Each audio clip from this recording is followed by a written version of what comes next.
Arkadaşlar son olarak 4. bölümümüz vardır. 4. bölümde iş, güç ve enerjiyi anlatmaktadır. İş nedir? İş, W harfiyle gösterilen, kural ise F çarpı D'dir.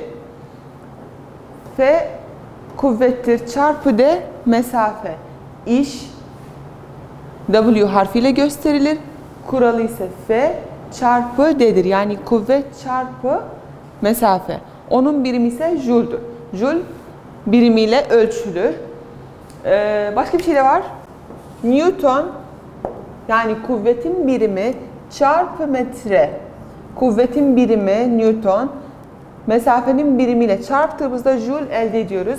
Seçmelerde şöyle bir olay olabilir. Yani Newton çarpı metre eşittir hangi birim? Joule yazıyoruz veya bir sayının yanında Newton çarpı metre yazıldığında otomatik olarak Joule yazacaksınız. Şimdi iş nedir? İş kuralı. Kuvvet çarpı D ne demek? Yani bir cisme kuvvet uyguladığımda ve o kuvvet neye neden olur? Mesafe. Ne demektir? Yani bir mesafe kat edecek. Yani yerinden hareket edecek. Bir cisme kuvvet uyguluyorum. O cisim hareket ediyor ve sonuçta iş uygulamış oluyorum. Joule ile ölçüyorum. Peki iki şeyimiz vardır burada. Dik bir kuvvet uygulamak ve yatay bir kuvvet uygulamak. Ben bir masaya dik kuvvet yani 90 açıyla kuvvet uyguladığımda orada elde edeceğim iş sıfırdır. Neden? Çünkü o cisim hareket etmiyor. O yüzden onun üzerine uygulayacağım iş sıfırdır. Yatay kuvvet uyguladığımda, yatay kuvvet yani o cisime paralel şekilde hareket edecek şekilde kuvvet uyguladığımda maksimum iş elde etmiş oluyorum. Onu ispatlamamız için açımız vardır. Madem ki paralel bir şekilde bir iş uyguluyorum, burada kuralımız vardır. İş eşittir F çarpı D yani kuvvet çarpı mesafe çarpı kosinüs teta yani açı. Açım 90 ise 90 yazıyorum. 90 ne demek? Yani dik kuvvet, dik dediğimizde şu şekilde. Dik bir şekilde tahtaya dik bir şekilde kuvvet uyguladığımda o benim kuvvetimdir. Dik kuvvettir. Burada açım 90'dır. O zaman açın yerine 90 yazıyorum. Hesap makinesinden çıkardığınızda kosinüs 90 yazın 0.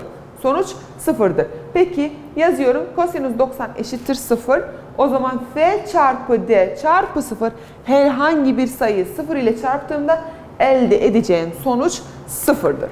Demek ki dik bir kuvvet uyguladığımızda elde edeceğimiz iş 0'dır. Maksimum iş elde etmek için uygulayacağımız kuvvetin paralel bir bileşen veya yatay bir kuvvet olması lazımdır. Tekrarlıyorum. İş nedir? İş, kuvvet ve mesafe ilişkisidir. Yani bir cisme kuvvet uygulayacağım ve o cisim yerinden hareket edecek. O zaman ben bir iş yapmış oluyorum. İş W harfiyle gösterir. Work, İngilizcenin kelimesinin baş harfi. F çarpı D. Yani kuvvet, force çarpı D, distance. O zaman kuvvet çarpı mesafe iş kuralını elde ediyoruz. Peki, şimdi enerjiye geçiyoruz. Enerji nedir? Kinetik enerjimiz vardır, potansiyel enerjimiz vardır. İki tane zor terim olabilir. Kinetik enerji nedir? Bir cismin hareket enerjisidir. Yani bir cisim hareket ettiği sürece onun kinetik enerjisi vardır, hareket enerjisi vardır. Peki potansiyel enerji nedir? Potansiyel enerji ise cismin sahip olduğu enerji depolanmış ve kullanılmaya hazır olan enerjidir ama durgun haldedir. Yani hareket halinde olmayandır. Kinetik enerji hareket halidir. Potansiyel enerji durgun haldedir. Depolanmış ve kullanılmaya hazır olan bir enerjidir. Peki kinetik enerji ne ile gösterilir? Kinetik enerji K, E harfleriyle gösterilir. Kuralı nedir? 1 bölü 2 mv kare. M kütledir ve hızdır. Enerji dediğimizde birimi Joule, unutmuyoruz. Joule. Yine İngilizceden. Kinetik enerji tekrarlıyorum. Kinetik enerji bir cismin hareket enerjisidir. Kinetik enerji bir cismin hareket enerjisidir. Kuralı 1 bölü 2 m v kare. Yani kütle çarpı hız. Bir cismin kütlesi var. ve o kütlenin belli bir hızı vardır.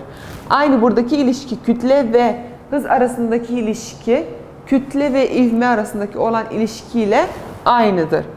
Peki iş ve kinetik enerji arasındaki ilişki nedir? Tabii ki kinetik enerji olduğu sürece, bir hareket olduğu sürece, yer değiştirme olduğu sürece ben bir iş elde ediyorum. Demek ki işim aynı zamanda delta kinetik enerjiye eşittir. Yani ne yapıyoruz burada? Kuvvet uyguluyoruz, hareket oluyor. O zaman iş yapılmış oluyor. Bu şekilde kinetik enerjiyi öğrenmiş olduk. İkincisi potansiyel enerji. Potansiyel enerji nedir? Potansiyel enerji kullanılmamış ama depolanmış yani bir enerjidir. Kullanılmaya hazır olan depolanmış bir enerjidir. Durgun halde olan cisimler için potansiyel enerji uygulanır. Potansiyel enerji PE. Potansiyel enerji nedir? Kütle çarpı yer çekimi çarpı yükseklik. Potansiyel enerji yukarıdan doğru yuvarlanan cisimler veya düşen cisimler için geçerlidir. Bu şekilde kinetik enerji bitti. Potansiyel enerji. Üçüncü bir enerji esneklik enerjisidir. O da yaylar için geçerlidir. Bir cisim ne kadar esneyebilir? Esneklik potansiyel enerjisinin kuralı ise 1 bölü 2 k x. X kare burada bizim için esneklik katsayısıdır. X ise ne kadar o yay uzamıştır veya boyu değişmiştir. Bu şekilde 3 tane enerji elde etmiş olduk. Buradaki iş bu şekilde burada anlatıldı. İkincisi enerji, kinetik enerjimiz vardır, potansiyel enerjimiz vardır ve esneklik potansiyel enerjisi vardır. Buradaki potansiyel enerjiye de çekim potansiyel enerjisi diyebiliriz. Çekim potansiyel enerjisi ve esneklik potansiyel enerjisi. Kinetik enerji harekette olan cisimler için geçerlidir. Potansiyel enerji kullanılmamış ama kullanılmaya hazır olan bir enerjidir. Durgun haldedir. Çekim potansiyel enerjisidir. Üçüncüsü ise esneklik enerjisi. Esneklik potansiyel enerjisi ise 1 bölü 2 k x karedir. Burada da enerji yaratmış olduk. Peki enerji korunumu genel olarak mekanik enerji geçiyor. Peki mekanik enerji ne ile neyi anlatır bize?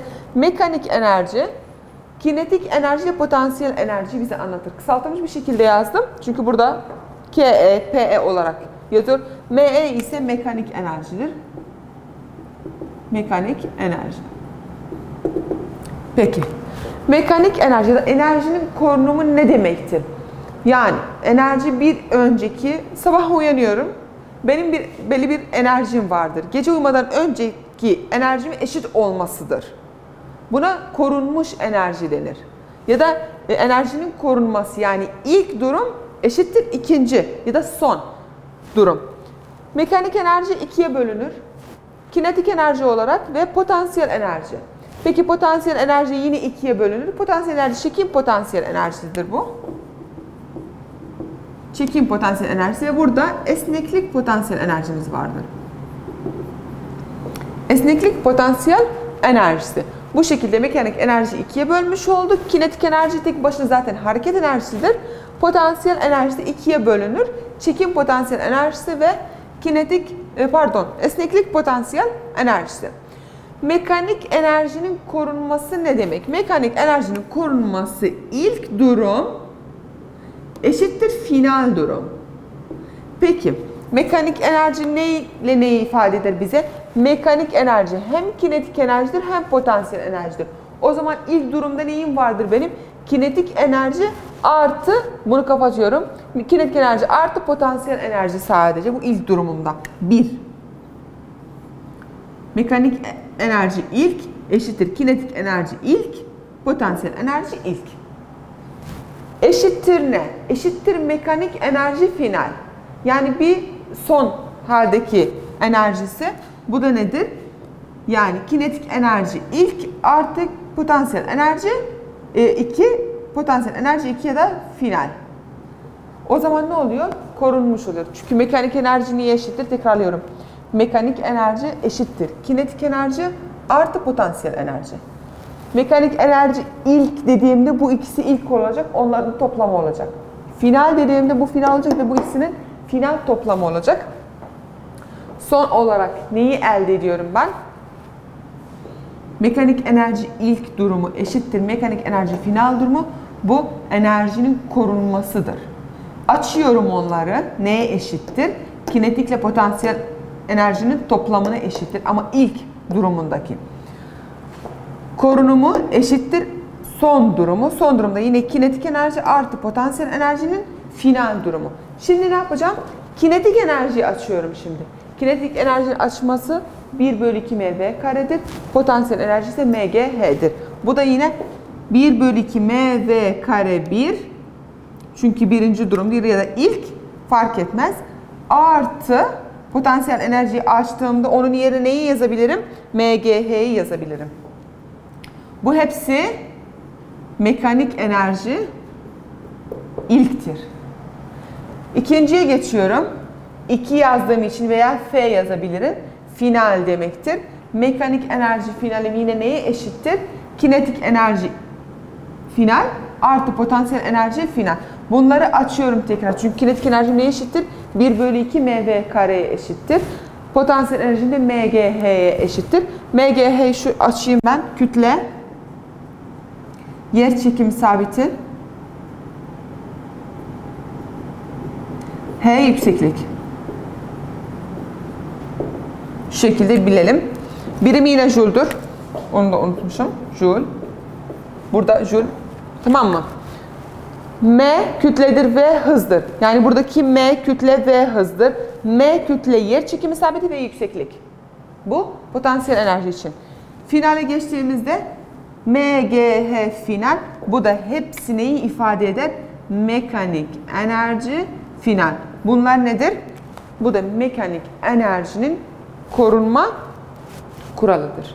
Bunun üzerine birçok uygulama, birçok örnek vardır kitapta.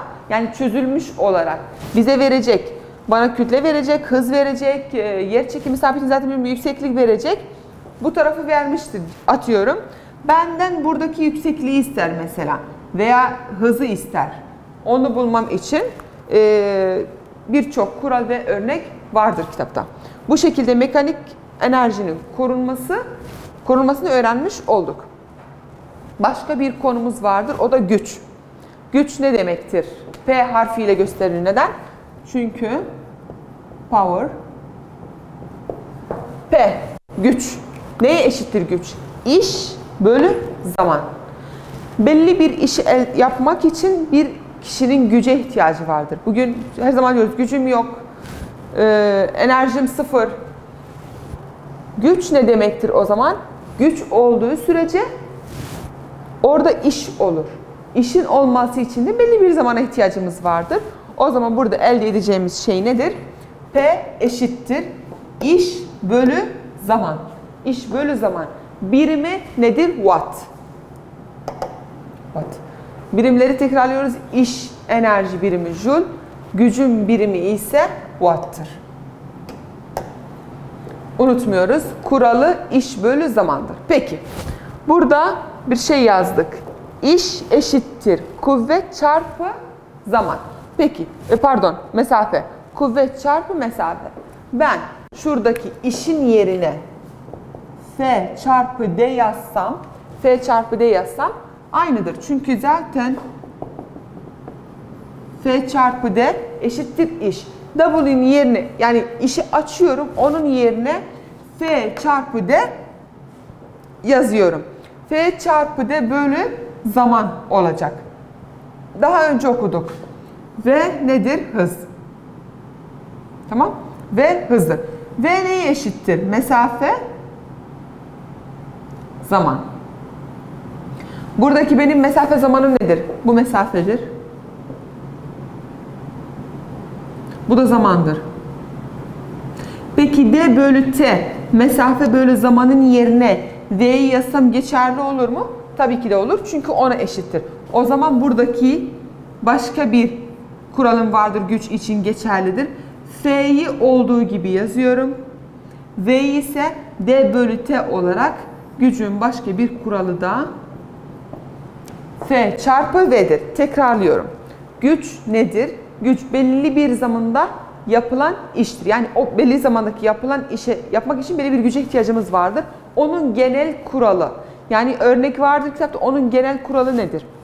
Güç eşittir İş bölü zaman. İş bölü zaman. İş neye eşittir? Kuvvet çarpı mesafe. Burada okuduk onu.